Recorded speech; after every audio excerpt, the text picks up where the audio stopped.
감사합니다. 실전 사주풀이 팔자의 핵심을 읽어보는 시간입니다. 자, 우선 금명입니다. 신묘년, 신묘월, 기묘일, 경호시.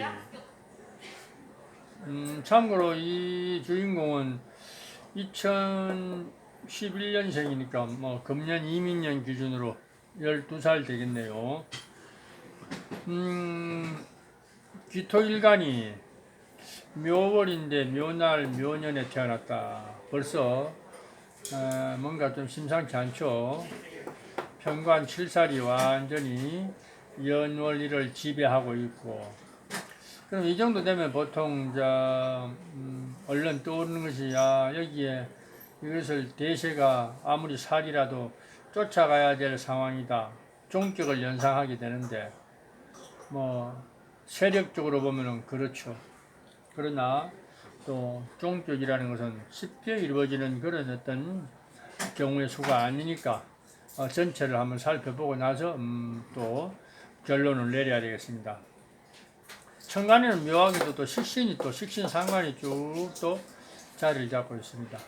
즉 관살을 관살의 횡포를 견제하고 눌러줄 수 있는 간섭하고 어떤 통제할 수 있는 것이 이제 식신상관이다.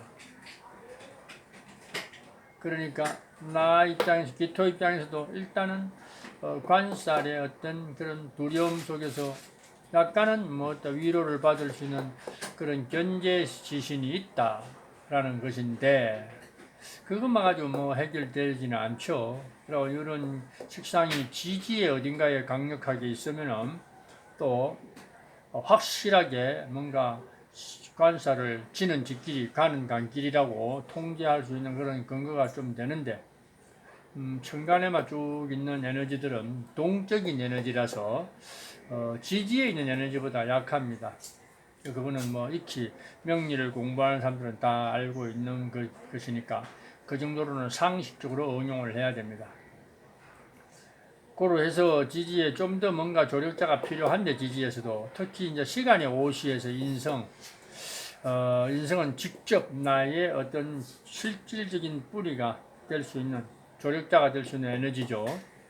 거기다가 지지끼리의 관계에서는 강력한 관사를 관인상생으로 통관시키는 소통지신이 될 수 있다는 것도 또 염두에 두면 됩니다.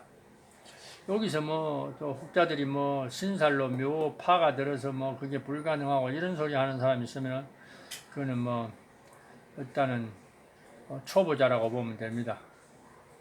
우선 명리의 근본이 음양관계, 상생상극, 생극재화, 형충회합관계 이런 게 이제 있는데, 그래도 신살관계, 원진, 파형 이거보다도 더 중요한 게 오행의 상호관계가 가장 그게 우선이라는 거.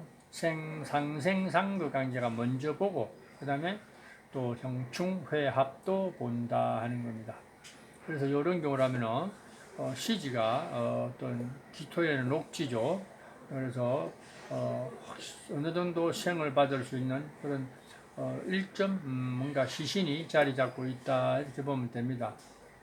그런데 문제는 관살이 퇴왕한 상태에서 당장 효과가 있는 것은 어떻게 보면 식신상과 또 우회적으로 관인상생으로 소통시키는 것은 인성이다 이렇게 봅니다.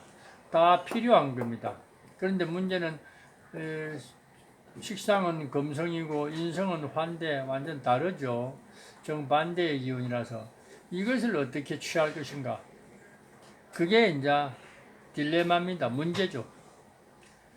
원래는 지신은 어떤 정말로 기쁘게 쓸 수 있는 지신이나 또 확실하게 쓸 수 있는 용신은 그 연계성이 있어야 되는데, 화가 용신이면 목이다, 또 금이 용신이면 수다, 금수다, 화가 용신이면 목화를 같이 쓴다든가, 또 금이 용신이면 금수를 같이 쓴다든가, 이런 경우가 되게 또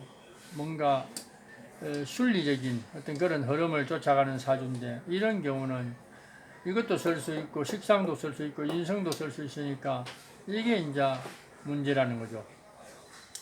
그래서 그런 경우도 얼마든지 쓸 수 있으니까 인생사라는 것이 복잡다단해서 깔끔하게 만들어진 운명의 구조도 있고 또 복잡하게 섞여 있는 구조도 있습니다. 인생사도 마찬가지. 때로는 보기 싫은 놈과 보기 싫은 사람과 같이 함께 해야 되는 경우도 있고, 또 내가 정말로 어떤 큰 병이 나서 수술을 해야 될 의사가 있다. 그러면 의사는 내가 평상시에 정말 싫어하는 사람이 우리 동네에 있다. 그럼 당장 수술 안 하면 죽게 생겼다.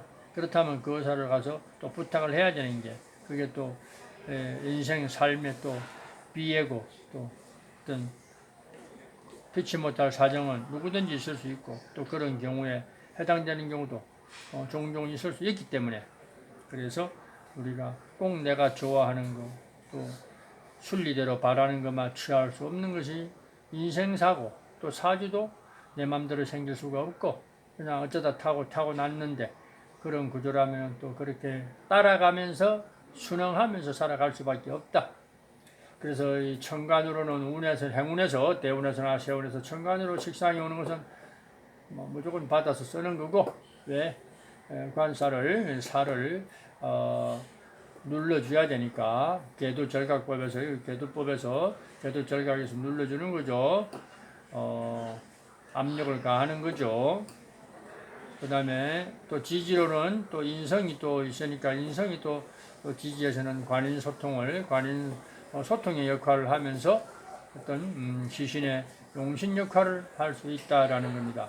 그래서 운에서도 지지로서는 일단은 수운이 오면 안 됩니다. 수가 오면 수생목을 해서 못된 역할을 하고, 수극화를 해서 못된 역할을 하니까 지지로는 수가 오지 않는 게 좋다.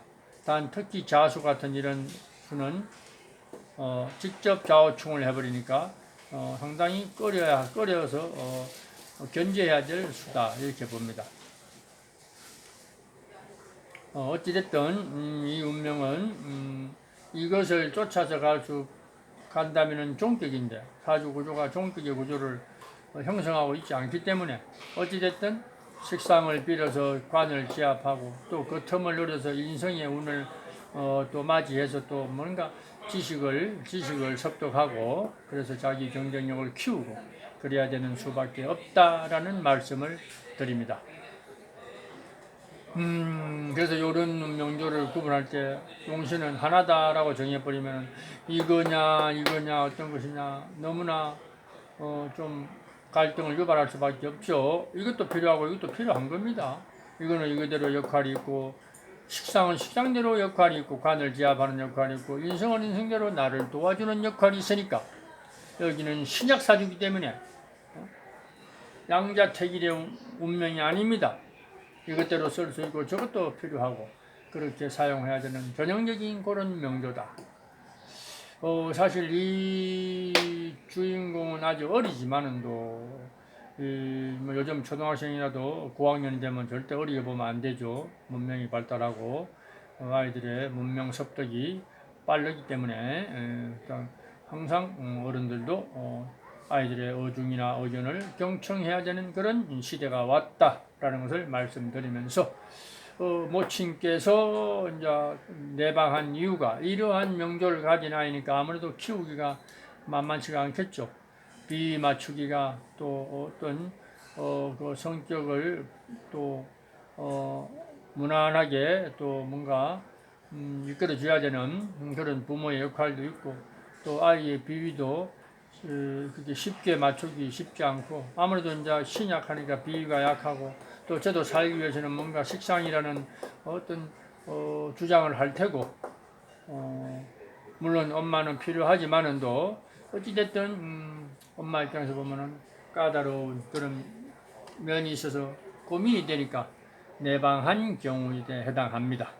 그래서 즉 명조를 살펴보니 명조 역시 충분한 그런 부모가, 엄마가 훈육하기에 조금 쉽지 않은 그런 어떤 면모를 가지고 있기에 이런 기질이 있다는 것을 알고 만약에 교육을 한다면 좀 더 합리적인 교육을 하고 또 아이를 좀 더 희망과 용기를 주면서 보듬어 줄 수 있지 않나.